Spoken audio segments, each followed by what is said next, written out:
A hard day when I watched Robert pack his briefcase from the doorway of our bedroom. Our relationship seemed like a thick cloud that had descended upon our previously contented house, strangling the tension between us. My voice was hardly audible above a whisper when I continued, "I can't believe you're doing this." Glancing up, Robert's eyes were icy. "Susan, what? Heading into the office? This family needs someone to keep things going." His reasons were a stark reminder of the choice I had made only a few days prior, and they hurt and cut deep. I stepped back into the room and said, "You know that's not fair." In response, simmering in my chest was anger. "I quit my job for us, for our family," I said, my frustration evident as he snapped his briefcase shut. "No, you left your work because the strain was too much for you to bear. You now want me to take up the slack too," he replied. I winced at his words. They made a big impression. It was true that I had been finding it difficult to get used to being a stay-at-home mother. However, I never anticipated Robert's level of hatred. "I'm trying, Robert," I responded, my voice quivering with passion. "It's not easy to give up a career I loved." With a heavy sigh, he ran a hand over his hair. "I'm not looking for a fight this evening. We have some serious business to discuss." The sound of little feet pattering down the hallway stopped us before we could say anything more. With her teddy bear fiercely clasped to her bosom and her golden locks ruffled, our daughter Anna emerged from the doorway. She questioned naively, "Mommy, Daddy, why are you fighting?" I knelt to her level and feigned a grin. "Dear, we're not fighting. Just now, Daddy and I were chatting." Anna was scooped up by Robert, who then kissed her forehead. "Your mom is correct, Princess. Everything is all right. How about you go look for Grandma? She's probably preparing pancakes." I felt a tinge of regret as Anna ran off. How many times had small ears heard our arguments? Robert put down his suitcase and his face softened a little. "All right, tonight we'll discuss. I have a suggestion that might help us get back on course." I simply nodded, not believing I could say anything. I had the unshakable impression that something was very wrong in our family between us. As he was leaving for work, I was nervous about the conversation we would be having that evening and what it would mean for our future. Because of the nagging doubt, dull chores, and my in-laws' constant chatting, the day dragged on. I was uncomfortable and hungry, waiting for the adult talk that didn't revolve around gossip or grandkids. By the time Robert got back home with the kids well asleep, we retired to the study after supper. Breaking the quiet, Robert leaned forward and rested his elbows on his knees. He started off by saying, "I've been thinking about how we can tackle some of our challenges." I arched an eyebrow. With a little smile on his lips, he nodded. "What if we buy my parents a house with some of our savings? They could get closer, assist with the kids more, and take up a lot of the burden for the two of us," Robert suggested. I sensed the room's air disappearing. "Our reserves?" I questioned. "The funds we set aside for our future? The college funds for the kids?" Robert stopped smiling. "I assumed you would be pleased with this. It offers a lot of solutions to our issues." I raised my voice. "Or the issues with your parents." With a look of annoyance on his face, Robert stood up. "Why do you make things so hard for me? It's the best course of action for our family." I watched in disbelief as he stormed out. Was anything like this actually taking place? Had my spouse suddenly proposed, without my consent, to spend our life savings to purchase a home for his parents? Feeling more alone than ever, I buried my face in my hands. What was going to happen to me, and more importantly, how had we arrived at this point? I heard quiet sounds coming from the kitchen the following morning, which I assumed to be those of Robert and his mother. I walked down the corridor, being cautious not to trip on the noisy floorboard next to the stairs. "Mom, she's being unreasonable," Robert said in a clear voice. I assumed she would be pleased with this. His mother gave a kind but clear response. "Oh my goodness, some ladies simply cannot bear the demands of raising a family. Not every person is suited for it." I bit my lip as hurt and rage battled within me. Is that how people understood me? That I was unable to manage it? "Perhaps if we just move forward with the plans," Robert said, "she might change her mind. Really, it's for the best." I'd had enough. Not bothering to hide, I stormed into the kitchen. Robert, for whom is this best? I demanded. With remorse lighting over their cheeks, they both sprang up. First to recover, Robert's mother put on a cheesy smile. Good morning, my love. How was your night's sleep? Disregarding her, I concentrated on my husband. Were you going to talk behind my back about this, or were you going to discuss it with me at all? Even Robert seemed a little embarrassed. Susan, that isn't how it is. We were only talking. Talking about making big financial decisions without me? About the future, ours and our children's? His mother intervened, always the mediator. Let's not get too fired up just yet. Would you mind if I took the kids to the park so you two could have some alone time? She was yelling for Anna and Mark as she hurried out of the kitchen before I could object. There was a sharp stillness between Robert and me when the front door closed. You cannot continue doing this, I murmured quietly. You cannot continue to exclude me from decisions that impact our family. Robert let out a sigh and ran his fingers through his hair. Susan, I'm not shoving you out. I'm searching for answers. Robert, you've been the one who's been distant, I snapped. You've been acting like a failure ever since you persuaded me to quit my job because you said I needed to focus on the family. I reasoned, moving away from him as he grabbed me. That is incorrect. Simply put, I believed that doing this would simplify things. Your parents might assist with the children, and you'd receive more assistance. More assistance? I gave a sour laugh. Your father hardly recognizes me, and your mother can hardly contain her hatred for me. Robert grew stern-faced. That is unfair. They have been really supportive since you left your work. Supportive? I sneered. They have been choking me. You want to spend our money to buy them a house, but I can't make a single choice about our kids without your mother questioning me. He raised his palms. What else should we do with it? We could use the assistance since it is currently available. I looked into his eyes and saw him clearly for the first time in many months. This man is not the one I wed, this is someone else entirely. Robert, I can't handle this anymore, I said. I refuse to be excluded within my own family. His face became more composed. Come on, Susan. We are able to resolve this. We just must. He was cut off by the sound of the front door opening, the enthusiastic chatter of our children filling the home, accompanied by the voices of his parents. Daddy! Mommy! Anna yelled. See what we discovered at the park. I forced a grin onto my face as our daughter ran into the kitchen, brandishing a glittering pebble. However, I saw Robert's mother's rough glance above her head. She was certain that she had won this round. I silently vowed as I bent to gaze at Anna's treasure. This wasn't the end. I wouldn't allow them to drive me away from my own family. Something needed to shift quickly. Staring at the laptop screen in front of me, I sat at the kitchen table. I could see glimmers of the life I had left behind in each email and message that scrolled by. My fingers ached to write a resume so I could go back to practicing law, where I used to be quite successful. I was brought back to reality by the sound of Robert's car driving into the driveway. I shut off the laptop quickly as remorse overcame me. How did I get here? Hadn't I promised my family this? When Robert spotted me, his face lit up as he came in. There you are. Hello. We could take the kids out to supper today. What do you think? I faked a laugh. That sounds fantastic. Where are the children? He answered, Mom took them to the mall. She said something about fresh school clothes. My lips twisted into a grin. Did she? I believed that this weekend we had decided to accomplish it together. Without seeming to notice my dismay, Robert shrugged. Mom extended an offer. I thought you would get a vacation from it. A break? As if I needed to get away from my own children. I tried not to cry while I swallowed my hurt.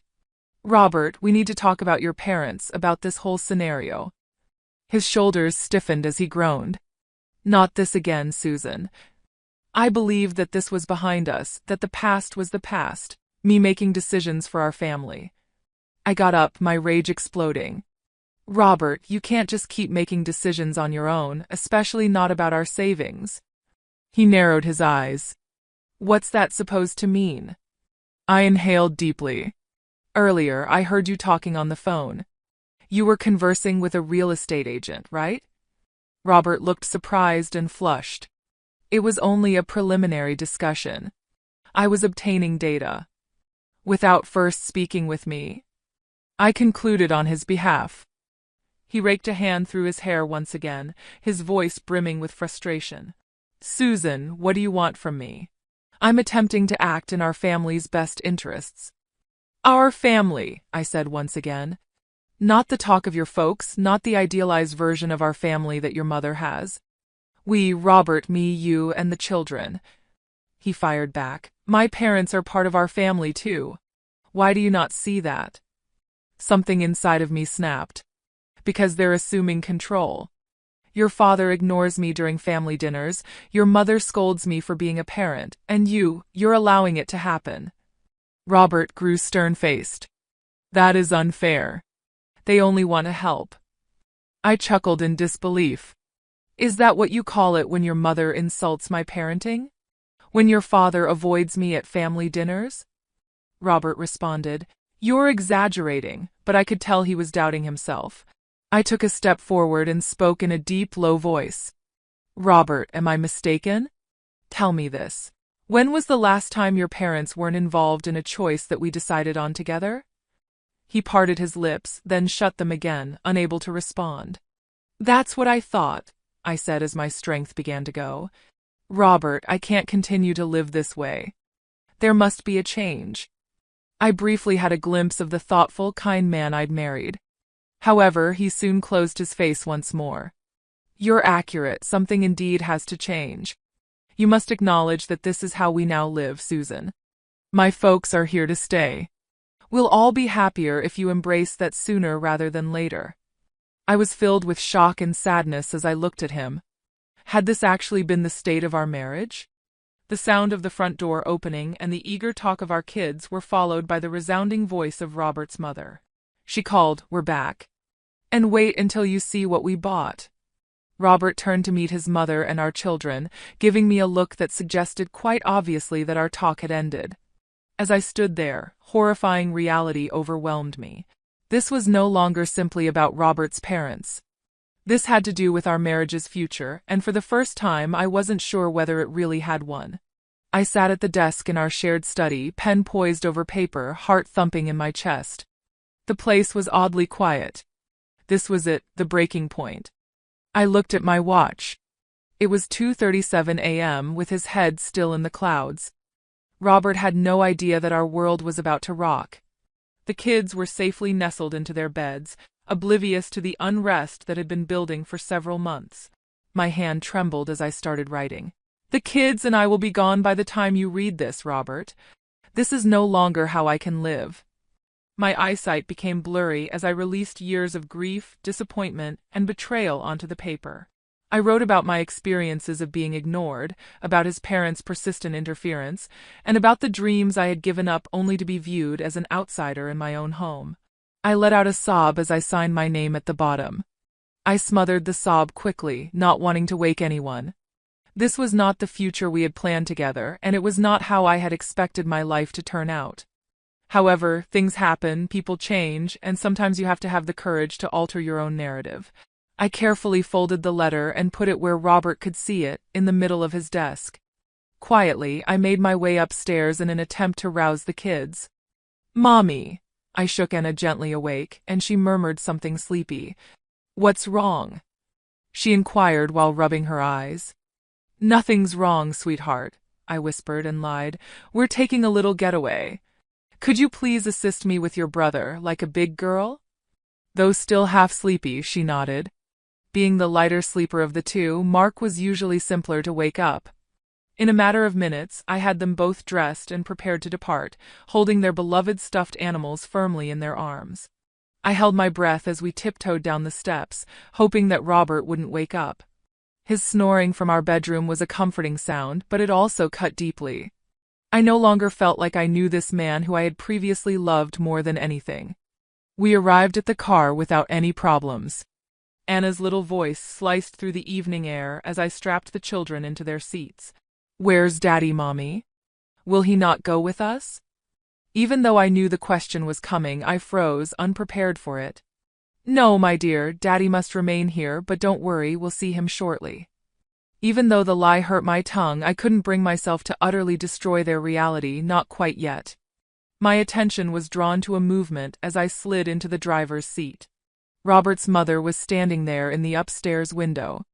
When our gazes locked, time seemed to stop. I saw the beginning of comprehension, a spark of wrath, and then, shockingly, something that nearly seemed like satisfaction.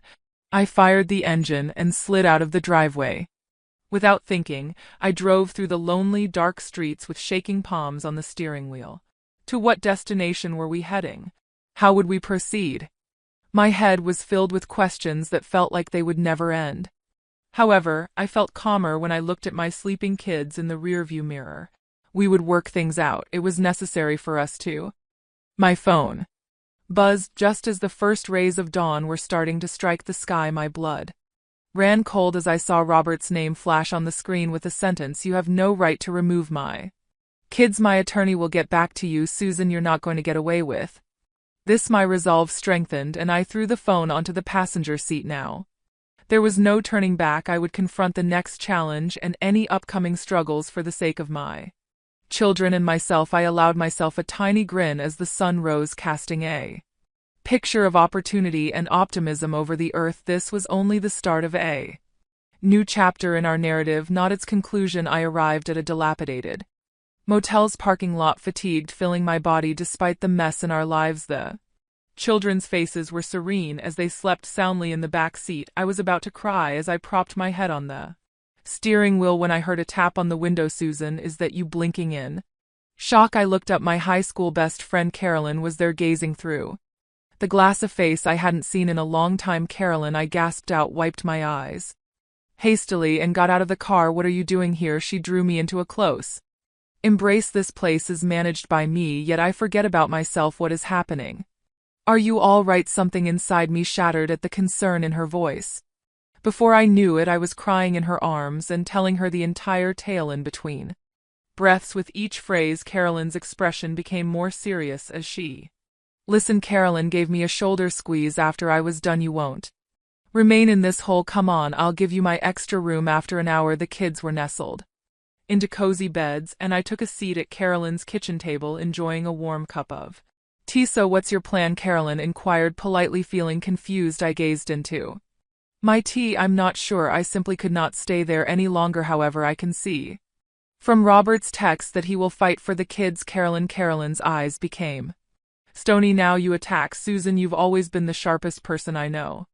You're capable of doing this," I said. "I don't even have an attorney." As the truth of my position hit home, a cunning smirk appeared on Carolyn's face. "To be honest, I think I could assist with that. Do you recall Peter from your time in high school?" A beat skipped in my heart. Peter was the boy I'd secretly lusted after for years. "What about him?" "He's a divorce lawyer now, one of the best in the state," reasoned Carolyn. She paused, then took a step forward. "He always had a thing for you." My cheeks began to flush, and then I felt guilty. As I was leaving my spouse, I found myself blushing over a crush from high school. "Jazz Jine, I cannot afford a top-tier attorney. I moved on from everything." Carolyn dismissively waved her hand. "Let me speak with him. Just get along with him." My phone buzzed with another text from Robert. Before I could reply, I read the message. "My folks are worried. How could you harm our family in this way? I'll make sure you never see the kids again. Go home immediately." I showed Carolyn the message, my hands shaking. Her expression grew serious. "That resolves the matter. Peter is the first person I'm phoning in the morning." That night, I couldn't fall asleep. While I lay in bed, the sensation that I was perched on a cliff persisted in my mind. Peter's meeting seemed like the end of the road, like my marriage had officially ended. However, as I considered Robert's icy reasons and his parents' oppressive presence, I concluded that my marriage had long since ended. I just hadn't had the guts to say it. I heard Carolyn's voice in the corridor when I woke up the following morning. "Yes, Peter, you can meet her at 2 p.m. Many thanks for it." Carolyn turned to face me as I came out of the bedroom, her expression a mix of excitement and trepidation. "Susan, Peter's agreed to meet with you today." My heart pounded. This was the turning point in my life and the turning point in my children's lives as well. "Great," I said, astonished by the volume of my voice. I hugged my drowsy kids and got ready for the day.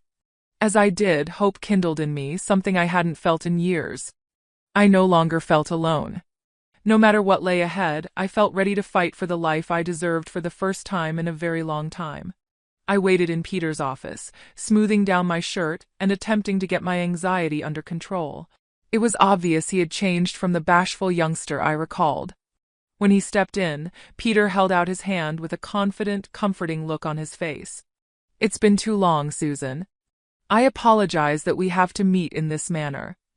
A familiar flutter emerged in my gut as we sat down, but I ignored it. This was about my future, my children's future, not about past crushes or what-ifs.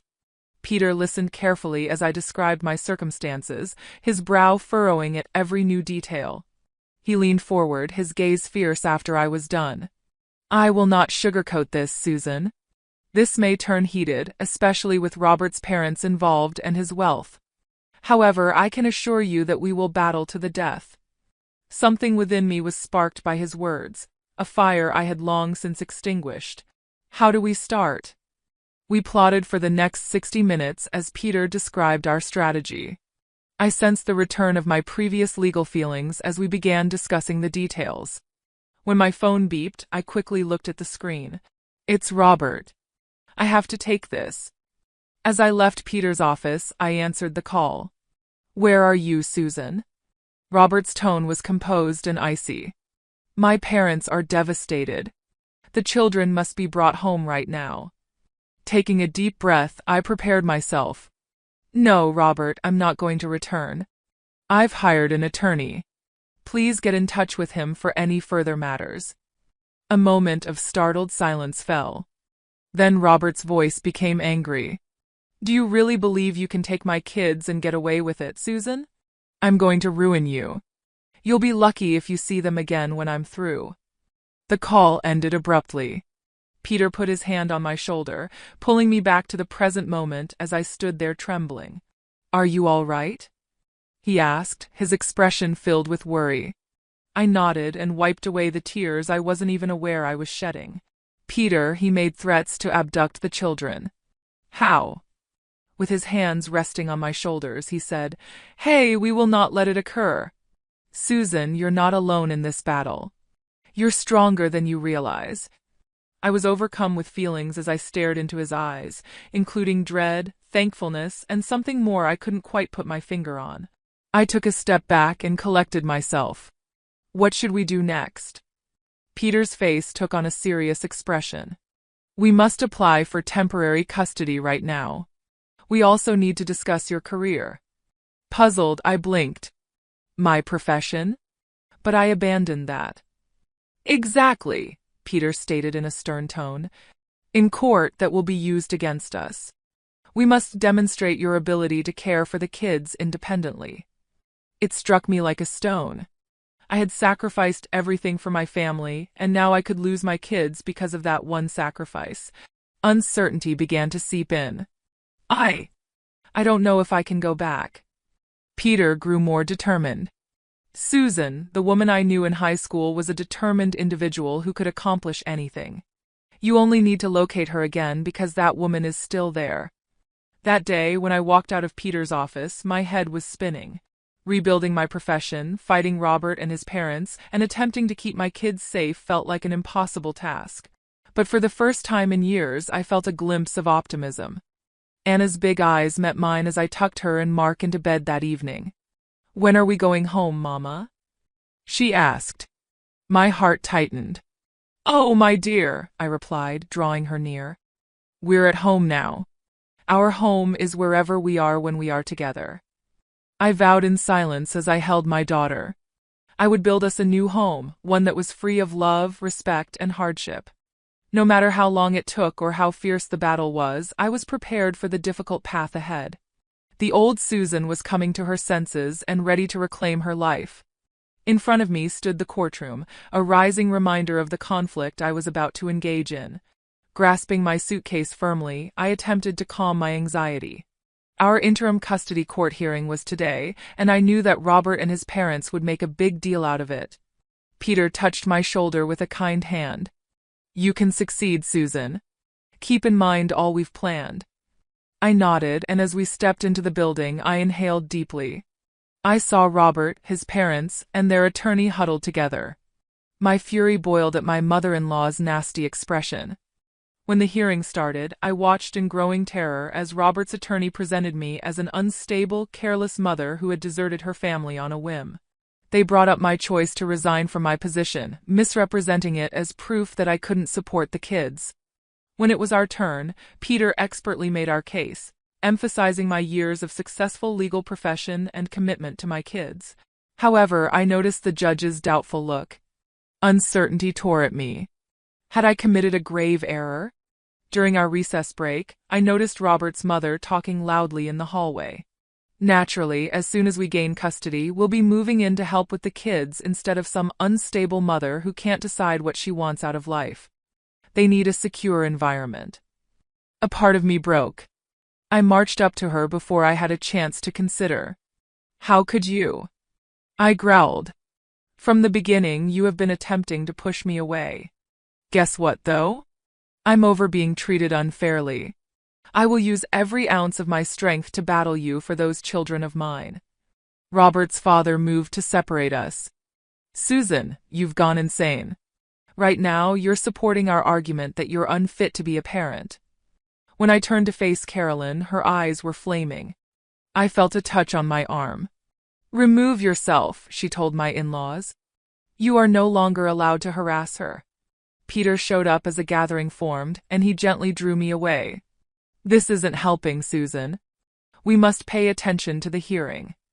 However, the harm had already been done. As soon as we entered the courtroom again, I sensed the judge's critical stare. My outburst had given Robert the upper hand. Given the evidence submitted and the recent display in the hallway, I'm inclined to grant temporary custody to the father with supervised visits for the mother, the judge said, clearing his throat. The entire globe appeared to tilt. My breathing stopped. "This cannot be happening." Peter asked for a break right away, and the judge reluctantly agreed. I followed him into a private conference room, feeling drowsy. "Susan, pay attention to me," Peter pleaded. "We still have work to do, but we must adjust our strategy. You must demonstrate to the judge that you are a responsible, stable parent who prioritizes your kids." With tears flowing down my cheeks, I gave a mute nod. "But Peter, how are they going to take my babies? I can't let them go." His gaze was fierce as he held on to my shoulders. "I need you to get yourself together because we are going to fight this. I know the Susan who never gives up. She refuses to be bullied by anyone. Where's that Susan?" His comments ignited a flame of purpose within me, piercing through my sadness. I straightened my back as I wiped my eyes. "She is here, and she is prepared for battle."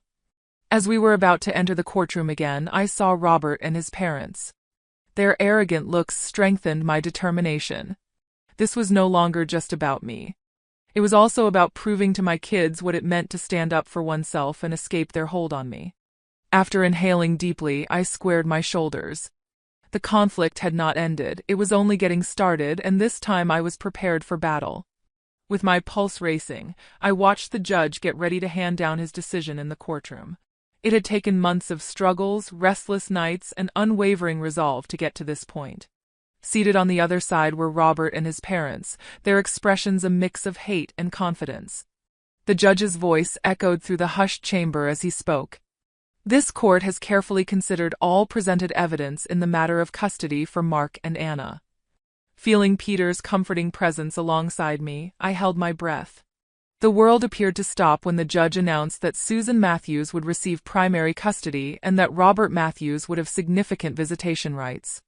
As the court proceeded to go over the specifics of the custody agreement, I could only concentrate on the tremendous sensation of relief and vindication that rushed over me. I heard Robert's mother gasp and saw Robert's face crumple in shock. Peter looked up at me, his smile contagious and encouraging.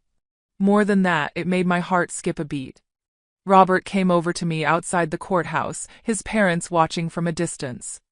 "Susan, I'm sorry for everything," he murmured quietly. I nodded, astonished that I didn't feel angry. "I apologize as well, Robert, but this is best for all of us." I felt a weight lift off my shoulders as they left. Not only had I prevailed in the custody dispute, but I had won my independence. Carolyn came running up and gave me a bear hug. "You succeeded, girl. I knew you could." I laughed so hard that happy tears ran down my cheeks. "Carolyn, without you, I could not have succeeded. You gave me hope when I had none that night at the hotel, and you rescued me." She gave my hand a squeeze. "That is the purpose of friends. Go now and enjoy the occasion with your children and perhaps a certain attractive lawyer." I looked at Peter, who was putting his briefcase away.